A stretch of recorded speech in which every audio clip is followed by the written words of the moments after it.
अस्सलामु अलैकुम वरहमतुल्लाहि वबरकातुहू। अल्हम्दुलिल्लाह वहदा वस्सलातु वस्सलामु अला मन ला नबी बअदा।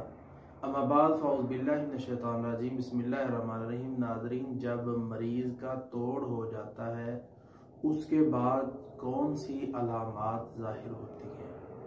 जब किसी मरीज़ का इलाज हो जाता है तो उसके जिस्म से जो दर्दें होती हैं वो ख़त्म होना शुरू हो जाती हैं, अच्छे अच्छे ख्वाब आना शुरू हो जाते हैं। और इसी तरह नाज़रीन, उसके ऊपर जो और अलामात आती हैं वो कौन सी होती हैं? जो उसको बंद गलियां बंद रास्ते थे वो क्लियर होना शुरू हो जाते हैं, बल्कि ऐसे दरवाजे खुलते हैं कि सामने इस तरह लगता है जिस तरह कि बहुत ज़्यादा सब्ज़ा है, फल है और फ्रूट, इस तरह चीज़ें नज़र आना शुरू हो जाती हैं। रियल लाइफ के अंदर अगर बंदिश का जादू है तो फिर क्या होता है? अच्छा बिजनेस अल्लाह ताला देता है, अच्छी जॉब अल्लाह ताला देता है।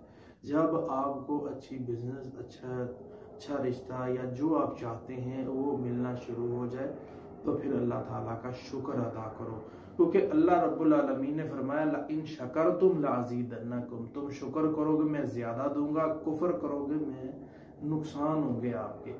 तो इसलिए अल्लाह ताला का शुक्र करो और इसके साथ साथ लोगों के लिए भलाई के दरवाजे खोलो, लोगों के साथ अच्छा रवैया रखो, हमसायों के हुकूक का ख्याल करो, किसी के ऊपर जुल्म ना करो, किसी के ऊपर ज्यादती ना करो। और इसके साथ साथ नाज़रीन, हमने करना क्या है? अपने भाइयों के साथ अच्छे रवैये के साथ पेश आना है, माँ बाप के साथ अच्छे इखलाक के साथ, एहतराम के साथ अल्लाह रब्बुल आलमीन की इबादत करनी है, 5 वक्त नमाजों की हिफाजत करनी है।